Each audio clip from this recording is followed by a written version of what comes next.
मजबूत हो गया, यानी आपको टीका नहीं लगा है या आपके अंदर की प्रतिरोधक क्षमता कमजोर है, तो वो तुरंत वो बीमारी आपको अटैक कर लेगी। तो आपका फर्ज नहीं बनता, जो बीमारी जाति पात ये देख के नहीं घुस रही है, आप कहोगी, एक उदाहरण मैं हमेशा हर जगह देता हूं, जहां भी जाता हूं मीटिंग समाप्त होती है तो ये उदाहरण देता हूं, हिंदू मुसलमान देख के बीमारी नहीं होगी। और टीका ऐसा भी नहीं कि जो टीका लगेगा हिंदू को लगेगा तो दूसरा असर हो जाएगा और मुसलमान को लगेगा तो वो दूसरा असर करेगा। ये सब तो कोरी कल्पनाएं, ये बनाया गया है हमारे धर्मगुरुओं द्वारा, हमको विभाजित करने के लिए बनाया गया। सभी खुदा के बंदे हैं और हिंदू का भगवान और मुसलमान का भगवान अलग नहीं हो सकता। मालिक एक ही है जिसके सभी हम और आप जितने लोग हैं सब उसी के बंदे हैं। हिंदुओं में 84,000 करोड़ के योनि के देवता हैं, देवी हैं। क्या भगवान 84,000 हैं? एक ही मालिक है। और हिंदू का भी वही है, मुसलमान का भी वही है, और सिख का भी वही है, और ईसाई का भी वही है। बच्चों, 4 जो स्लाइड होती है, आप लोग खून जांच कराने जाती हो तो 4 स्लाइड कहना, जो जांच करता है उसे कहना कि 4 स्लाइड मेज पर रखो, और 4 लड़कियां, एक हिंदू, मुसलमान, ईसाई और सिख, चारों धर्म की जाना, और उससे कहना कि हमारा ब्लड चेक कर, और उस पर नाम लिख देना कि हिंदू वाली लड़की मैं हूं, मुसलमान वाली लड़की ये है, सिख वाली ये है और ईसाई वाली ये है। तो वो प्रिक करेगा और आपका ब्लड लेगा, स्लाइड पर रखेगा, उस पर नाम लिख देगा। आप जानती हो कि ये मेरा स्लाइड है। तो मैं गया, आपका नाम मिटा दिया स्लाइड पर से, और उसके बाद से चारों को मैंने मिला दिया, फिर अलग अलग कर दिया, और आप ही से मैं कहूं कि यार तुमने तो अपना नाम लिखा था, इस पर तुम्हारा नाम लिखा हुआ था, तुम हिंदू की लड़की हो, तुम मुसलमान की लड़की हो, तुम सिख की हो, तुम ईसाई की हो। बता दोगी कि कौन सी स्लाइड किस जाति का है? बताओगी? एक ही रंग है उसका, लाल, सुर्ख लाल। कहा जाता है ना कि लहू का एक ही रंग होता है। तो सभी का खुदा एक है। और सुनो, तमाम धर्म में अलग अलग तरह से कहा जाता है नेकी करने के लिए, अच्छा करने के लिए। कुछ धर्म को दूसरे ढंग से मोड़ने के लिए करते हैं और कुछ लोग नेकी के लिए करते हैं। यह जान लीजिए कि जितना भी आप अच्छा कार्य करती हैं, हमारे हिंदू धर्म में 50 त्योहार मनाए जाते हैं ना। कोई अपने लिए, कुछ त्योहार पति के लिए, कुछ भाई के लिए, कुछ बेटे के लिए। औरतें निराजल रहती हैं जीवित पुत्र का व्रत में, 24 घंटा तक वो भोजन नहीं करती हैं। छठ व्रत अभी बीता है, 48 घंटे निर्जला रहती हैं। स्वार्थ है वो, ये सोच के रहती हैं, इस विश्वास के साथ रहती है। गौर करिए, बहुत बड़ी बात कह रहा हूं। इस विश्वास के साथ वो रखती हैं कि मेरा बेटा सुखी रहेगा, उसको कोई दिक्कत नहीं होगी। वहां उनकी पूजा में स्वार्थ है। और कहा गया है कि कर्म ही पूजा है। तो कर्म नहीं कर रही है, सिर्फ ये खाली दिखावा है उनका। मैं इसे दिखावा मानता हूं। ठीक है, उनकी श्रद्धा है, करे वो, मना ही नहीं है। लेकिन यह जो कार्य आप टीकाकरण में सहयोग करोगी, किसके लिए करोगी? पहले अपने परिवार के लिए करोगी, ठीक? अपने लिए करोगी, अपने परिवार के लिए करोगी, अपने मोहल्ले के लिए करोगी, अपने गांव के लिए करोगी। और हमारा गांव पूरा खुशहाल रहा तो हमारा पूरा देवरिया जनपद खुशहाल रहेगा। और इसी तरह जितने भी हमारे जिले हैं, सभी जिलों में उत्तर प्रदेश के यही जागरूकता अगर आ जाए तो पूरा उत्तर प्रदेश खुशहाल रहेगा, स्वस्थ रहेगा।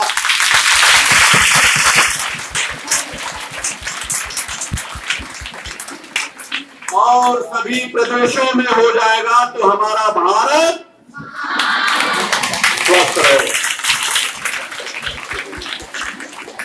क्या आप किसी स्वार्थवश काम करेंगी? इससे आपको पैसा मिलेगा, लेकिन क्या मिलेगा? ऊपर वाले के यहां स्वर्णाक्षरों में, मैंने पहले भी कहा, रिपीट कर रहा हूं कि स्वर्णाक्षरों में आपका नाम लिखा जाएगा। और वह निश्चित आपके जितने भी बुरे वक्त होंगे उसको दूर करेगा। इतना अच्छाई देगा, इतना बढ़िया पुरस्कार ईश्वर देगा इस नेकी के लिए, इसका कोई मूल्य नहीं है। ये अमूल्य सेवा है, परोपकार है, जनहित में किया हुआ कार्य है। आप किसी भी मंदिर, मस्जिद और गुरुद्वारे में न जाइए, इस तरह की मानव समाज की सेवा करिए। निश्चित रूप से ईश्वर छठ की और जुतिया व्रत से भी ज्यादा आपको पुरस्कार देंगे, यह मानिए।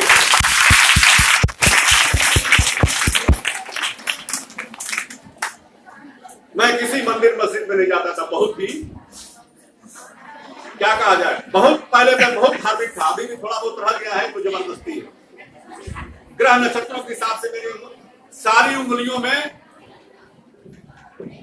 मोती, मूंगा और क्या क्या तमाम रत्न, नीलम और सब घर परिवार के लोग, पंडित जी जो कह दिए कि आप नीलम पहनिए तो नीलम की रोटी माता जी बनवा दी, मूंगा पहनिए तो मूंगा, सभी उंगलियों में हमारे कोई न कोई रत्न था। और मैं इतना कॉम्प्लिकेटेड हो गया, इसमें मोती की माला पहनता था, क्या क्या पहनाते थे लोग।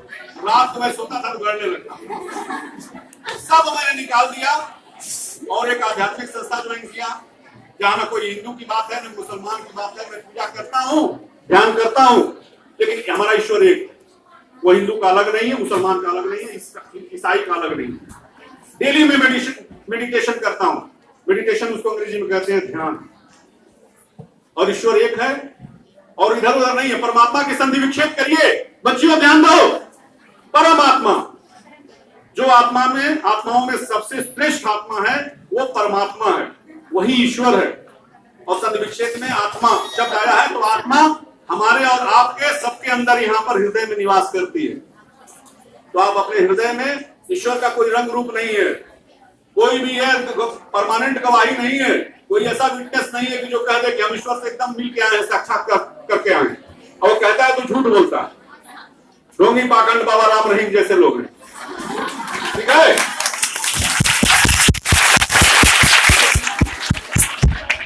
ईश्वर है, मालिक है, वो संचालन कर रहा है। बच्चों बस थोड़ी देर और, एक मिनट, वो यहां पर है, इसे साक्षी मानिए और ईश्वरी प्रकाश के रूप में उसको देखिए, ध्यान करिए, पूजा करिए, जिस तरह से जो करना हो करिए, लेकिन यह नेकी करिए। इससे बड़ा कोई न व्रत है, न कोई पूजा है, और न कोई कार्य है इस नेकी से बड़ा। मुझे देख रही हैं, मुझे लग रहा है, आपको देखने से लग रहा है कि मेरी कम से कम 60-70 हड्डियां टूटी हैं। आपको ऐसा लग रहा है कि मेरे चेहरे में, मेरे नाक में, मेरे आंख में, मुंह के अंदर कम से कम 250-300 प्लास्टिक सर्जरी वाले टांके लगे हैं। आपको ऐसा लगता है कि ये मेरी बांह टूटी हुई है, कभी 3-3, 4-4 टुकड़े इस बांह के हो गए हों, लेकिन आपको दिखा थोड़ा सा ऊपर का खाली दिखा रहा हूं, दिखाने लायक। देख रही है, यहां से यहां तक नीले की चिरा हुआ।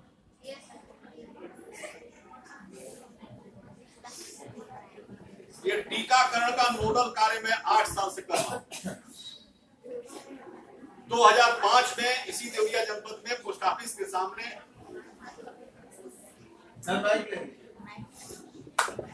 जीप में मैं आगे बैठा हुआ था, रात का 8:30 का वक्त था, और एक आदमी को बचाने में डिवाइडर से लड़ गई गाड़ी उलट गई।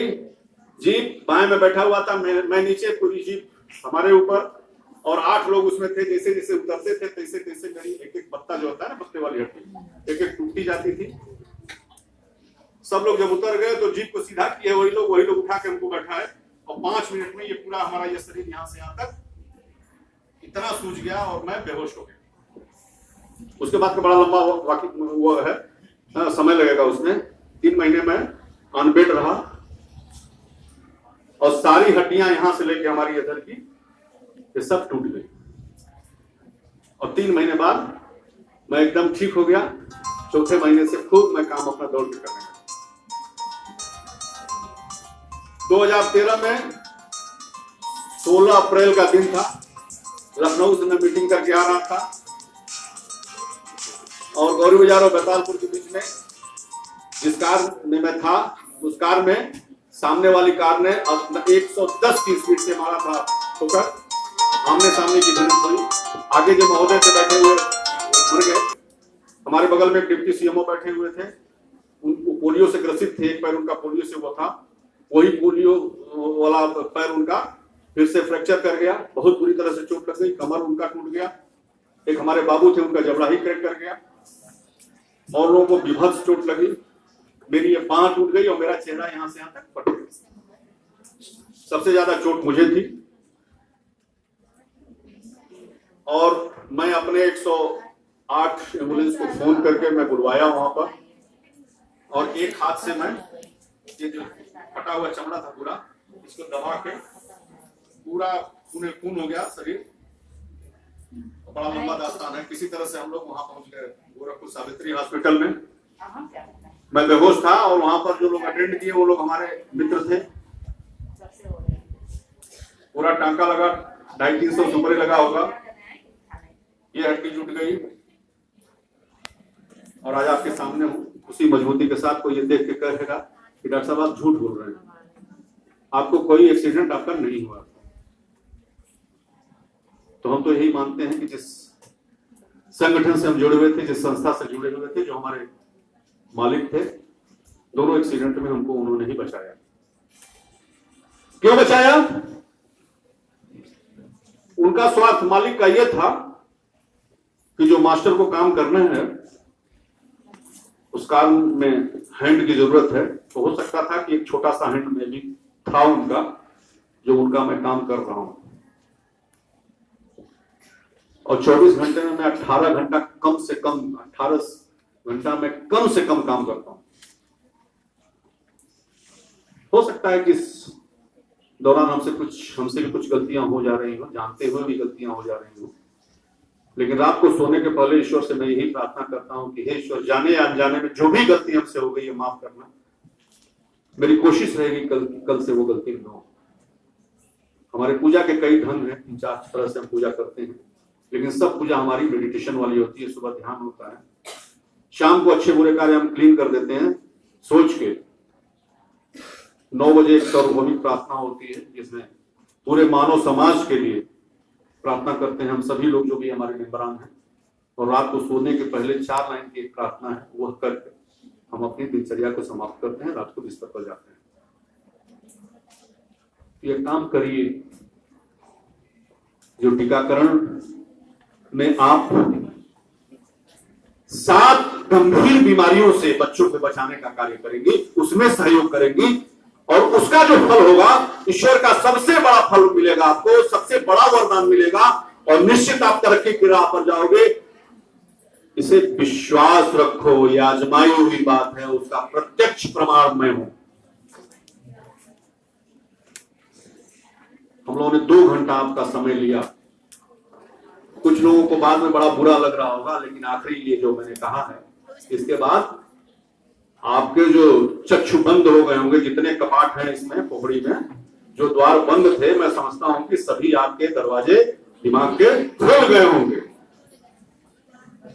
और मैडम की अध्यक्षता में, इनकी उपस्थिति में, हमारी सम्मानित शिक्षिका यहां पर हैं इस महाविद्यालय की, इनके उपस्थिति में, सलीम साहब की उपस्थिति में, हम सभी